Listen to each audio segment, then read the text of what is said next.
T V اور عذاب قبر کیسٹ کی کامیابی کے بعد سونک انٹرپرائزز اب پیش کرتے ہیں کیسٹ مرنے کے بعد کیا ہوگا۔ بسم اللہ الرحمن الرحیم۔ برادران اسلام، السلام علیکم۔ موت کے بعد سے قیامت قائم ہونے تک ہر شخص پر جو زمانہ گزرتا ہے اس کو برزخ کہا جاتا ہے۔ برزخ کے لغوی معنی پردہ اور آڑ کے ہیں۔ چونکہ یہ زمانہ دنیا اور آخرت کے درمیان ایک آڑ ہوتا ہے، اس لیے اسے برزخ کہتے ہیں۔ حضرات گرامی، آخرت کی مراجعت کے وقت سب سے پہلے آپ کو ملک الموت سے ملنا ہے، اور ملک الموت کے معنی ہے موت کا فرشتہ۔ ان کا نام حضرت عزرائیل علیہ السلام ہے۔ موت بھی اللہ کی ایک مخلوق ہے۔ اللہ تعالیٰ نے جب موت کو پیدا کیا تو اس کے سامنے 10 لاکھ پردے ڈال دیے، اور ہر پردے کا طول و عرض زمین و آسمان سے کہیں بڑا ہے۔ موت کی جسامت کا حال اس سے معلوم ہوتا ہے کہ اگر تمام دنیا کے دریاؤں اور نہروں کا پانی اس کے سر پر ڈالا جائے تو ایک قطرہ پانی زمین پر نہ گرے، اور ساری کائنات اس کے سامنے ایسی رکھی ہوئی ہے جیسے کسی شخص کے قدموں میں کوئی چھوٹی سی تھالی رکھی ہو۔ اللہ تعالیٰ نے حضرت عزرائیل علیہ السلام کو جب موت پر مسلط فرمایا تو انہوں نے عرض کیا، خداوند، موت کیا چیز ہے؟ پروردگار عالم نے موت کے سامنے سے سارے پردے ہٹا دیے اور فرشتوں کو حکم ہوا، آؤ تم سب موت کو دیکھ لو۔ فرشتوں نے جب موت کا نظارہ کیا تو بے ہوش ہو کر گر پڑے۔ جب ان کو ہوش آیا تو پوچھا، الہی کیا موت سے بھی بڑی کوئی چیز دنیا میں موجود ہے؟ حق تعالیٰ نے فرمایا، موت کو میں نے پیدا کیا، موت سے بڑا میں ہوں اور مجھ سے بڑا کوئی نہیں، اور دنیا میں جتنی مخلوق میں نے پیدا کی ہے اس کا ایک بار موت سے ضرور واسطہ پڑے گا۔ حق تبارک و تعالیٰ کی عطا کی ہوئی خصوصی طاقت سے حضرت عزرائیل نے موت کو پکڑ کر اپنے ہاتھ پر بٹھا لیا، اور اسی کے ذریعے وہ جانداروں کی روح قبض کرتے ہیں۔ حضرات گرامی، اب ذرا ملک الموت کی شکل و صورت سے متعلق بھی سن لیجئے۔ روایت ہے کہ حضرت ابراہیم علیہ السلام کو جب خداوند عالم نے نبوت کی خلعت سے نوازا تو خدا کے حکم سے ملک الموت بھی حضرت ابراہیم کو مبارکباد دینے آئے۔ آپ نے اللہ تعالیٰ کی حمد و ثنا کے بعد ملک الموت سے پوچھا کہ مجھے یہ بتا دو کہ تم کافروں کی روح کس صورت سے قبض کرتے ہو؟ ملک الموت نے کہا کہ وہ خوفناک اور ہیبت ناک نظارہ آپ نہ دیکھ سکیں گے۔ آپ نے فرمایا، کیوں نہیں، مجھے تم دکھاؤ تو۔ ملک الموت نے کہا، اچھا ذرا منہ پھیر لیجئے۔ حضرت ابراہیم علیہ السلام نے جب منہ پھیر کر اس کی طرف دیکھا تو ایک سیاہ بادلوں والا ہیبت ناک اتنا لمبا آدمی نظر آیا جس کا سر آسمان سے لگا ہوا معلوم ہوتا تھا۔ اس کے منہ سے آگ کے شعلے اور دھوئیں نکل رہے تھے، اور اس کے جسم کے مسامات سے چنگاریاں پھوٹ رہی تھیں۔ حضرت ابراہیم علیہ السلام یہ خوفناک منظر دیکھتے ہی بے ہوش ہو گئے۔ تھوڑی دیر بعد آپ کو جب ہوش آیا تو دیکھا ملک الموت اپنی پہلی شکل و صورت میں بیٹھے تھے۔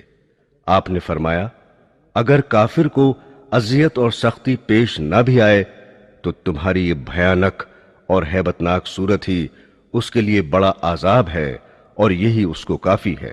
اس کے بعد حضرت ابراہیم علیہ السلام نے فرمایا کہ اب ذرا مومن کی قبض روح کا بھی نظارہ دکھا۔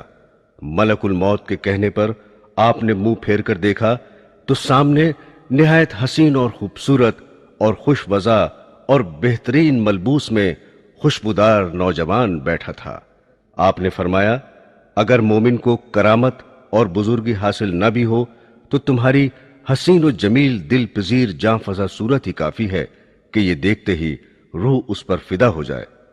حضرت ابراہیم نے دریافت فرمایا کہ اگر ایک آدمی مشرق میں ہو اور دوسرا مغرب میں ہو تو یہ عالم بہت وسیع اور کشادہ ہے، کہیں وبا پھیل رہی ہو اور کہیں جنگ ہو رہی ہو، ایسی صورت میں تم روح کے قبض کرنے کے فرائض کیسے انجام دیتے ہو؟ ملک الموت نے جواب دیا کہ جب ایسے مواقع پیش ہوتے ہیں تو میں اللہ کے حکم سے ارواح کو بلاتا ہوں اور وہ میری 2 انگلیوں کے درمیان آ کر جمع ہو جاتی ہیں اور میرے روبرو تمام زمین اس طرح سمٹ کر آ جاتی ہے جس طرح کسی آدمی کے سامنے تشت رکھ دی جائے اور وہ جو چیز چاہے اٹھا لے اور جسے چاہے چھوڑ دے۔ مجھے روح قبض کرنے میں کوئی دشواری اور مشکل نہیں۔ روایت ہے کہ بعض انبیاء نے موت سے کہا کہ لوگوں کو تو اپنی آمد کی اطلاع پہلے سے کیوں نہیں دیتی؟ اس نے جواب دیا کہ میری آمد سے پہلے میرے قاصد میرا پیغام پہنچا دیتے ہیں۔ حادثات و انقلابات، بڑھاپا، بالوں کی سفیدی، بیماری، بصارت کی کمزوری وغیرہ میرے قاصد ہی تو ہیں، مگر لوگوں کو پھر بھی ہوش نہیں آتا اور وہ غفلت کے پردے میں رہتے ہیں۔ بھائی اور بہنوں، اب ذرا ملاحظہ کیجئے کہ ملک الموت کے معاونین کون کون ہیں۔ ربیع بن انس رضی اللہ تعالی عنہ سے کسی شخص نے پوچھا کہ کیا ملک الموت تنہا روح قبض کر لیتا ہے؟ انہوں نے جواب دیا کہ ملک الموت کے بہت سے فرشتے معاون اور مددگار ہیں جن کو اللہ نے مقرر کر رکھا ہے اور وہی اس کام کو انجام دیتے ہیں، اور ملک الموت ان سب فرشتوں کے افسر ہیں جن کی تیز رفتاری کا یہ عالم ہے کہ ان کا ایک قدم مشرق میں پڑتا ہے اور دوسرا قدم مغرب میں۔ ملک الموت کے ساتھ رحمت اور عذاب کے فرشتے رہتے ہیں۔ نیکوں کی روح قبض کر کے رحمت کے فرشتوں کے حوالے کر دی جاتی ہے۔ حضرت انس سے روایت ہے کہ سرور کائنات حضور صلی اللہ علیہ وسلم نے فرمایا کہ موت کے وقت میت کو چاروں طرف سے فرشتے گھیرے اور جکڑے رہتے ہیں۔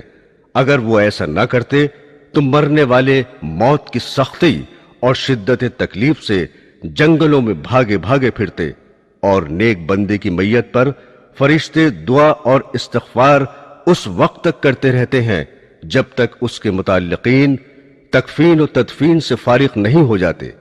اس طرح ملک الموت کے ساتھ بہت سے فرشتے رہتے ہیں۔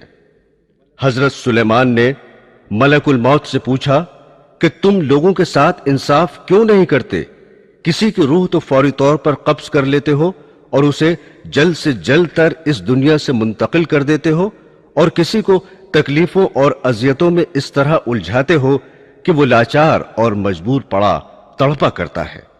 ملک الموت نے کہا کہ یہ بات میرے قبضے اور اختیار میں نہیں ہے، ہر ایک کے نام کا ایک صحیفہ مجھے ملتا ہے، جیسا حکم ہوتا ہے بجا لاتا ہوں۔